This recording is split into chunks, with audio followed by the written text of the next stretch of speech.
All right, we're live. So in this video, I'm going to talk about using the Laplace transform to solve second-order differential equations. So the key thing with using the Laplace transform, or the most powerful property, or one of the most powerful properties of the Laplace transform, is the following fact that if we have a Laplace transform of a function, say we know the Laplace transform of this function f of t is equal to f of s, then we know that the Laplace transform of the derivative of that function is simply equal to s f of s minus f of 0. So this is the function evaluated at time equals 0.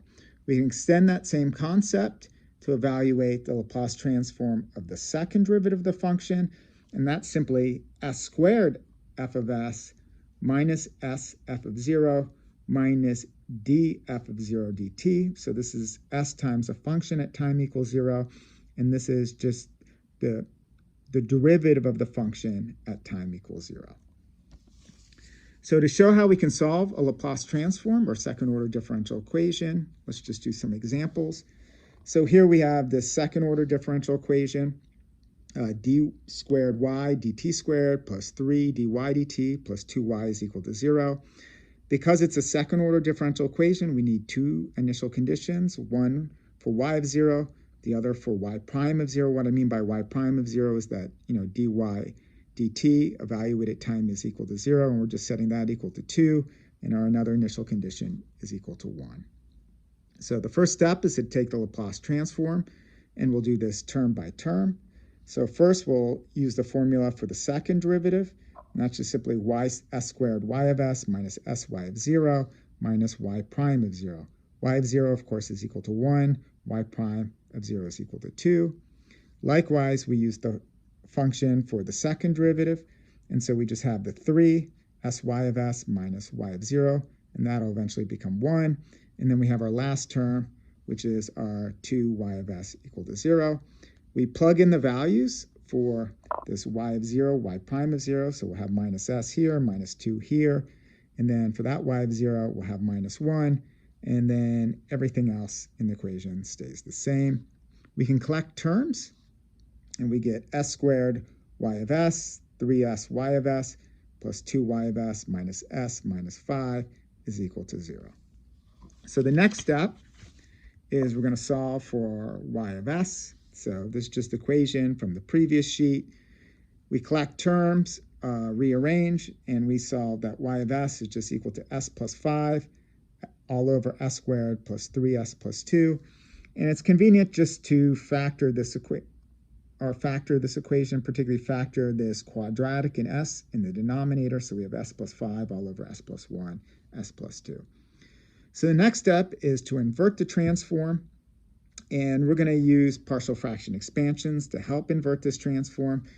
And again, in a partial fraction expansion, what we're going to do is take this original function, s plus 5 all over s plus 1, s plus 2, and we'll rewrite this as a over s plus 1 plus b all over s plus 2. And the reason why is sometimes you can find this guy over here in a Laplace transform table, but we've already covered basically these simpler functions because we know that the Laplace transform e to the minus at is just 1 over s plus a. So this term will be e to the minus t times that coefficient of a, all times b times e to the minus 2t. So it's just a matter of determining these coefficients a and b, and that's really what the partial fraction expansion is all about. Look, wrong sheet. Put this one here and come back over here. So again, our goal is we want to solve for a and b, right? Figure out what these a, b values are, and this is our partial fraction expansion. To show that these two representations are equivalent, basically we can just collect terms on the right-hand side, right? So if I multiply top and bottom by s plus 2 here and top and bottom by s plus 1 here, I can combine and rewrite this as a s plus 2 plus b s plus 1 all over s plus 1 s plus 2. And this has to hold for all values of s, right? So we want these coefficients a and b to hold for all values of s.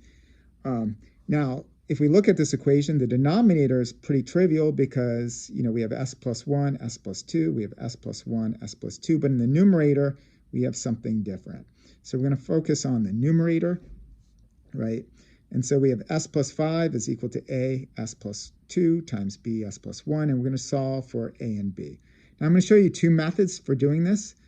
So one method is I'm going to collect terms, right? So I'm going to collect terms in front of s. So I have a plus b s, and then I have 2a plus b. And if I just match terms, I see that a plus b has to be equal to 1, right? Because basically I want a 1 in front of this s. And then I see that 2a plus b, we want that equal to a 5. So that's just me writing these equations over here, that a plus b is equal to 1, 2a plus b is equal to 5. I'll start with the first equation and solve for b, and I see that b is simply equal to 1 minus a. And then if I take that expression for b, plug it into a second equation, I get a plus 1 is equal to 5. Or when I solve it all together, I get a is equal to 4 and b is equal to minus 3.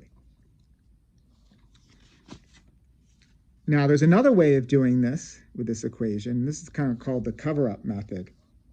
And this is kind of, we're going to play a trick. So basically, we have two equations, two coefficients that we're trying to solve. So ideally, it'd be much easier if we could isolate these from one another. So we could isolate the a and isolate the b.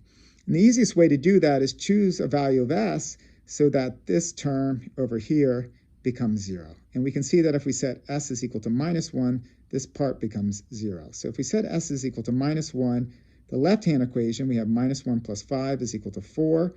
And then we have a times minus 1 plus 2, which is 1, which just tells us quite easily that a is equal to 4. Likewise, if we set s is equal to minus 2, we eliminate out this term. And then we have, with s equals minus 2, so we have minus 2 plus 5, that becomes 3. And then we have minus 2 plus 1 is minus 1, which tells us that b is equal to minus 3. And that tells us, again, that our partial fraction expansion, y of s, is 4 s plus 1 minus 3 all over s plus 2.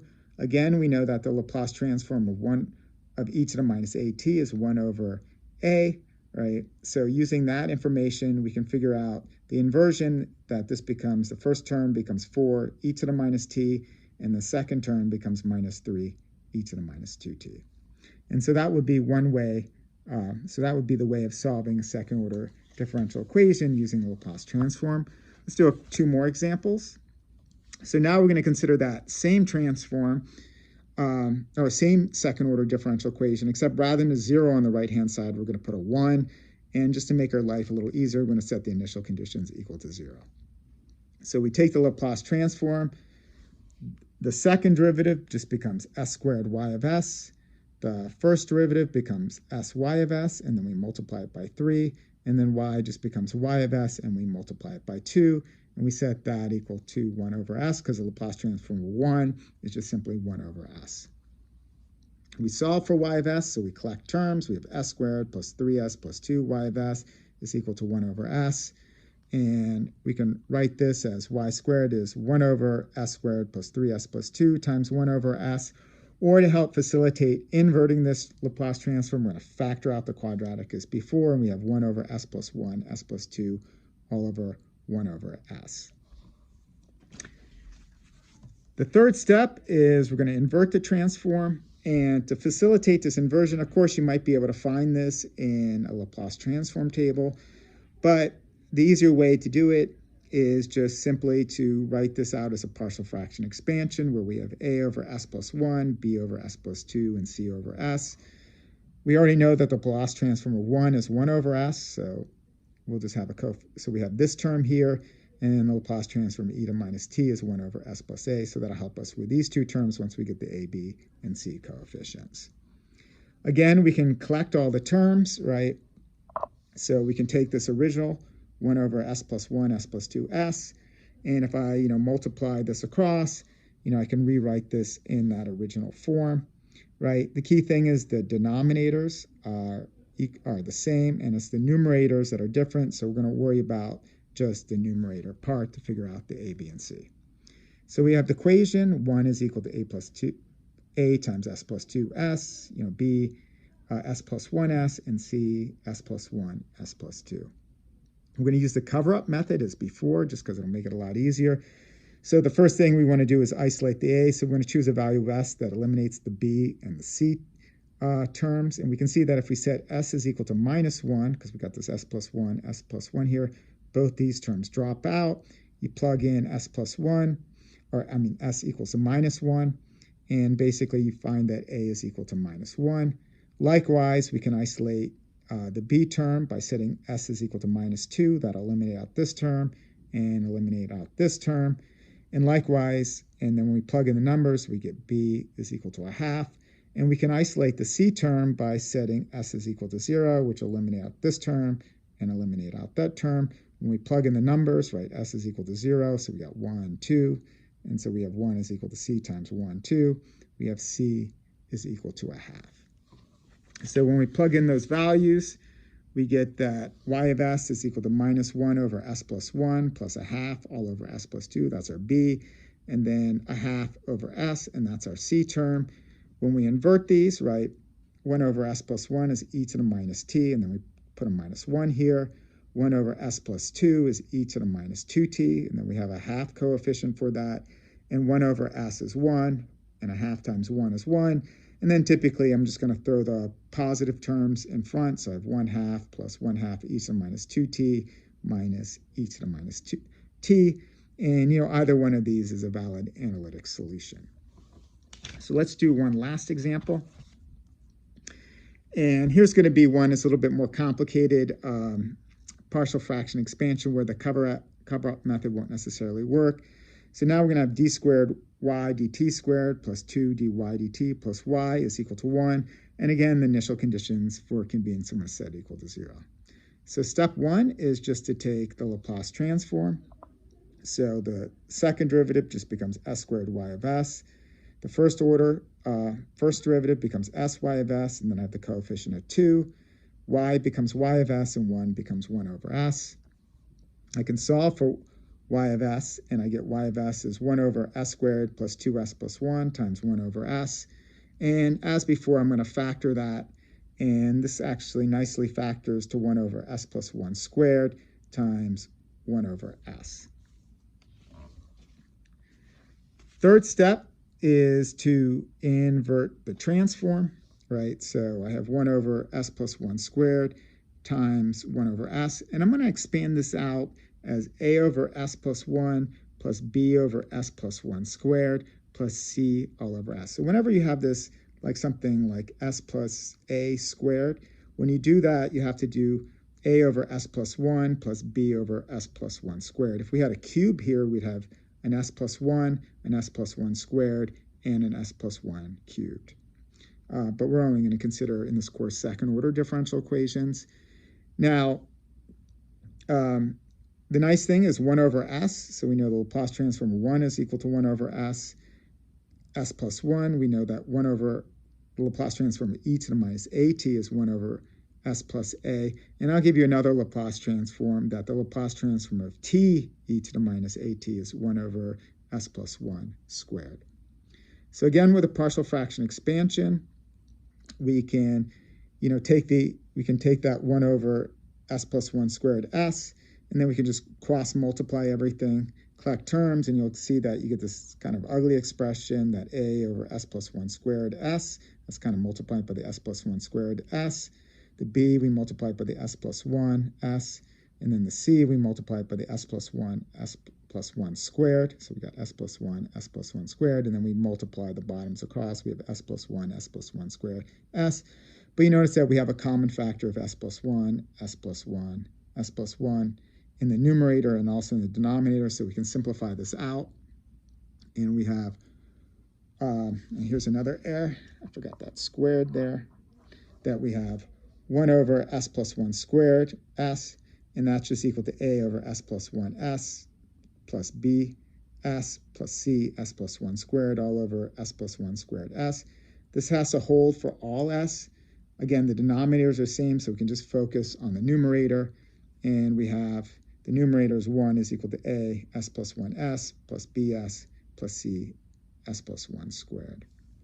Now I'm going to do a mixture of the cover-up method with this because we're not going to be able to isolate every term. Because if I look over here, if I want to eliminate out the b and the c, the only way to limit out to b is equal to s is equal to 0, which will kill the a term. And the only way to eliminate out the c term is setting s is equal to -1, which will also kill the a term. But we can isolate the b and the c. So if I set s is equal to 0, I eliminate out the b term, I eliminate out the a term, and then c simply actually kind of simplifies that c is equal to 1. Likewise, if I set s is equal to -1, I can eliminate out the a term, I can eliminate out the b term, and if I plug in s is equal to -1, I get 1 is equal to -b, or b is equal to -1. If I plug in those a and b values and write out kind of the full expression, I get 1 is equal to as squared plus as minus s plus s squared plus 2s plus 1. If I simplify that down, I get s squared plus bs, collecting the a terms on one side, the non-a terms on the other side. I have minus s squared minus s. You see this equation only hold true if a is equal to -1. So that tells us, when I do my partial fraction, that y of s is -1 over s plus 1 plus -1 over s plus 1 squared plus 1 over s. So that's my a term, my b term, and then my c term. And then using the information for the inversion, term by term, this first term becomes minus e to the minus t. The second term becomes minus t, e to the minus t. And the third term becomes 1. And then I always like putting the positive stuff on the left, or moving the positive over here. So the solution becomes 1, e to the minus t, e to the minus t. And this is kind of the analytic solution. And that kind of gives you an overview of how you would use the Laplace transform to solve second-order differential equations. If you have questions, feel free to put them in the comments in YouTube, or just simply send me an email or ask me in class. Thank you.